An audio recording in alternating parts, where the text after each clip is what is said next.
जंगल में बहार आ चुकी थी। बड़ा फूल रोज और उसकी पत्नी रोजी अपने जोबन पर थे। उनका रंग सुर्ख था। सुंदरता में वो अपनी मिसाल आप थे। शायद कोई और ही दूसरा फूल पूरे जंगल में उन जैसा सुंदर हो। आज नन्ही सी कॉम्पल से जन्म ले रहा था उनका प्यारा बेटा लिटिल रोज। मम्मा और पापा फूल अपने बेटे को नई दुनिया में आते हुए देख रहे थे। सूरज चाचा अपनी किरणें उस छोटे खिलते हुए फूल पर गिरा रहा था और आहिस्ता आहिस्ता लिटिल रोज खिल जाता है। उसकी आंखें सूरज की तेज रोशनी के सामने खुल नहीं पा रही थीं। मेरा लिटिल रोज बहुत प्यारा है, हमसे भी सुंदर, सबसे सुंदर। आहिस्ता आहिस्ता से अपनी आंखें खोलो बेटा। आपके मम्मा पापा आपको देखना चाहते हैं। मम्मा, मैं अपनी आंखें कैसे खोलूं? पहले सूरज चाचा से कहें कि अपनी रोशनी दूसरी दिशा में करे। मैं आंखें नहीं खोल पा रहा। आंखें खोलो बेटा और देखो कि बाहर की दुनिया कितनी सुंदर है। सब पक्षी आपको देखने आने ही वाले होंगे। फिर बादल चाचा आगे बढ़ता है और सूरज की रोशनी को रोकता है। लिटिल रोज अपनी आंखें खोलता है। वाओ, मैं कितना सुंदर हूँ। मेरे मम्मा पापा जैसे हैं, मैं भी वैसा ही हूँ। हाँ सच, मेरा बेटा मुझसे भी सुंदर है। चलो दोस्तों, छोटा फूल तो अब तक खिल चुका होगा। चलो उसे देखने जाते हैं। वो फूल भी अपने मम्मा और पापा की तरह अब हमें अपनी खुशबू देगा। फिर तोता, चिड़िया और कबूतर उस छोटे फूल को देखने जाते हैं। खिल गया, छोटा फूल खिल गया। हम इसे ही देखने आए थे। इनसे मिलो लिटिल रोज, ये हमारे दोस्त हैं। ये चिड़िया है, ये मिट्ठू तोता और ये है कबूतर। मगर मैं इनसे क्यों मिलूं? मैं क्यों बात करूं इनसे?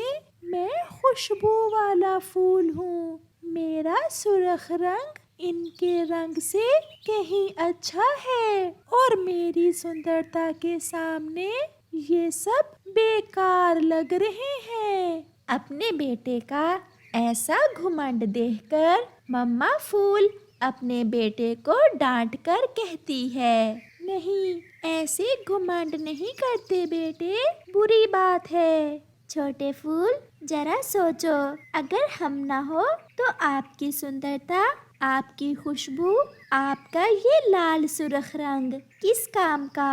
हम पक्षी, पेड़ पौधे और फूल सब दोस्त हैं। बेटा, हमें जिंदा रहने के लिए एक दूसरे की मदद की जरूरत होती है। सब उस लिटिल रोज को समझाते हैं, मगर वो अपनी जिद पर पक्का था। वो किसी भी पक्षी से सीधे मुंह बात नहीं करता।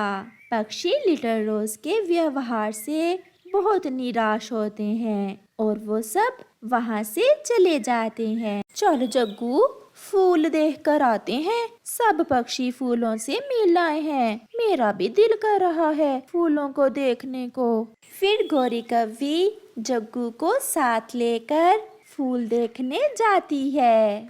मम्मा, मम्मा, नया छोटा फूल, ये सच में बहुत सुंदर है। बिल्कुल मेरे जैसा छोटा है।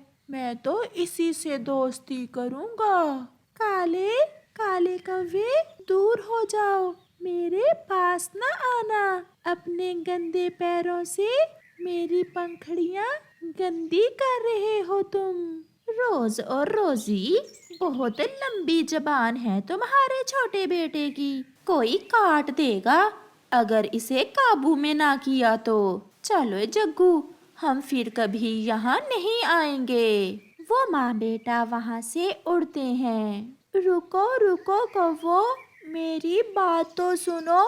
थोड़ी देर बाद एक गजरे बनाने वाली लड़की वहाँ आती है। ये लाल सुर्ख बड़े फूल गजरे बनाने के लिए ठीक हैं, मैं इन्हें तोड़ लेती हूँ। फूलों की जिंदगी होती ही इतनी है। वो लड़की मम्मा और पापा फूल तोड़कर अपनी टोकरी में रखते हुए आगे बढ़ती है। मम्मा और पापा फूल जाते हुए अपने बेटे को आखिरी बार देख रहे थे। मम्मा और पापा फूल दुखी ना थे क्योंकि वो खुशबुएं बिखेरने जा रहे थे। शाम हो जाती है, फिर रात, सुबह, दोपहर और फिर शाम। दूसरे रोज दोपहर की धूप लिटिल रोज पर पड़ रही थी। वो बहुत उदास था, कोई उससे बात करने वाला ना था।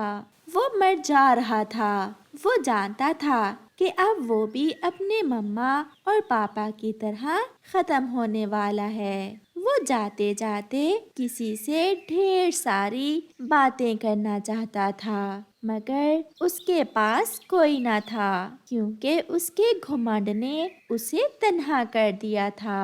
प्यारे दोस्तों, इस कहानी से हमें सीख मिलती है कि कभी भी खुद पर घमंड मत करो क्योंकि हर अरूज को ज़वाल है। जंगल में पक्षियों के स्कूल में एग्जाम्स होने वाले थे। कुछ पक्षी तो बहुत खुश थे क्योंकि वो नई क्लासों में होने वाले थे और उन्हें नए दोस्त और नए टीचर मिलने वाले थे। मगर कुछ पक्षी ऐसे भी थे जिन्होंने एक शब्द भी ना पढ़ा था और वो बहुत परेशान थे और एग्जाम्स को लेकर डरे हुए थे। उन्हीं पक्षियों में एक जग्गू कौवा भी था जो गोरी और कालू कौवे का अकलौता बेटा था। मम्मा, अब क्या होगा? मैंने तो एक शब्द भी नहीं पढ़ा और ना ही आपने पढ़ाया। मैं एग्जाम्स कैसे दूंगा? मुझे तो कुछ भी याद नहीं है। जग्गू बेटा, किसी भी तरह फेल ना होना। अगर तुम फेल होगे तो पूरे जंगल में नाक कट जाएगी हमारी। वो माँ बेटा बैठे ऐसे बातें कर रहे थे कि वहाँ कालू कौवा जग्गू के पापा जी आ जाते हैं। जग्गू, क्यों रो रहे हो? और गोरी, तुम भी मुझे परेशान दिख रही हो। कालू जी, अपने जग्गू के एग्जाम्स होने वाले हैं और जग्गू को कुछ भी नहीं आता जाता।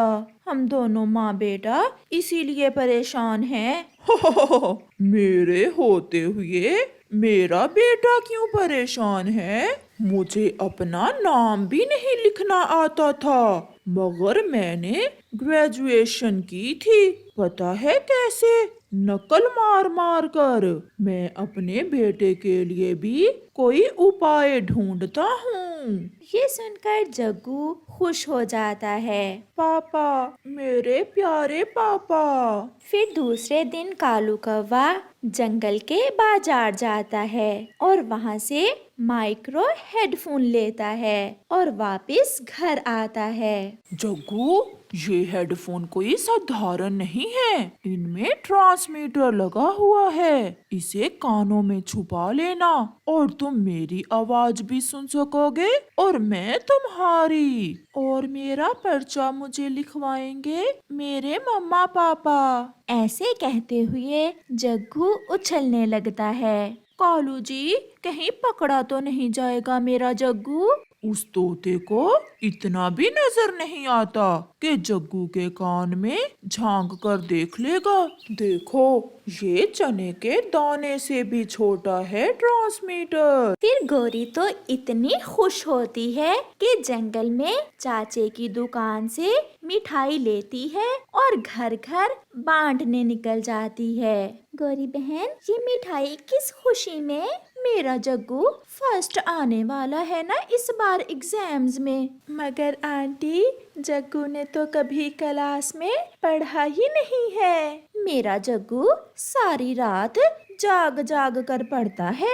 ऐसे गोरी कौवी सबको मिठाई खिलाती है। 2 दिन गुजर जाते हैं और फिर एग्जाम्स का दिन आ जाता है। कालू कौवा अच्छे से वो ट्रांसमीटर अपने बेटे जग्गू को लगा देता है। अब जैसे ही क्वेश्चन पेपर हाथ में आए, एक एक करके सारे सवाल हमसे पूछकर लिख लेना। जाओ बेटा और हमारा नाम रोशन करो। मैं अपने मम्मा पापा का नाम ऐसे रोशन करूँगा कि कभी किसी ने ना किया होगा। फिर जग्गू कौवा अपना बैग उठाता है और स्कूल चला जाता है। सब पक्षी अपने अपने कुर्सियों पर बैठे हुए थे।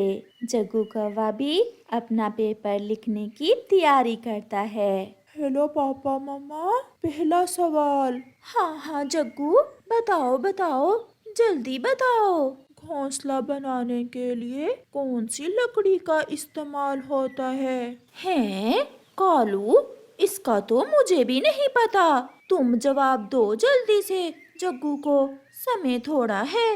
गोरी, कसम ले लो, मैंने तो कभी घोंसला बनाया ही नहीं। हमेशा दूसरों के बने हुए ही छीनता हूँ। मम्मा जल्दी बताओ। मुझे लगता है केले की लकड़ी से घोंसला बनाते होंगे। हाँ जग्गू, केले की लकड़ी से। फिर जग्गू दूसरा सवाल अपनी मम्मा से पूछता है। मम्मा, दूसरा सवाल है, भोजन कहाँ से मिलता है और किस समय मिलता है? आसान, ये तो बहुत आसान है। आधी रात को चिड़िया और कबूतर के घर से मिलता है भोजन। मम्मा मम्मा, तीसरा और आखिरी सवाल, भोजन खाकर क्या करते हैं? थोड़ी वॉक करते हैं, सो जाते हैं या नहाते हैं? ये तो सबसे आसान है।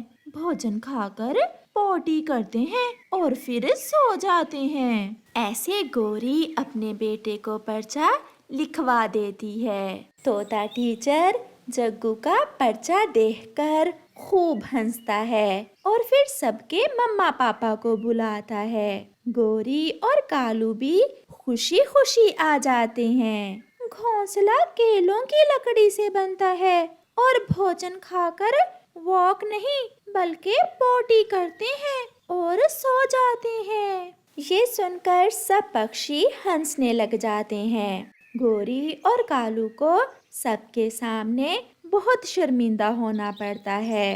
भोजन मेरे और चिड़िया के घर से मिलता है ना कालू? प्यारे दोस्तों, इस कहानी से हमें सीख मिलती है कि अपना काम मेहनत और समय पर करो, नहीं तो जग्गू की तरह ही होता है।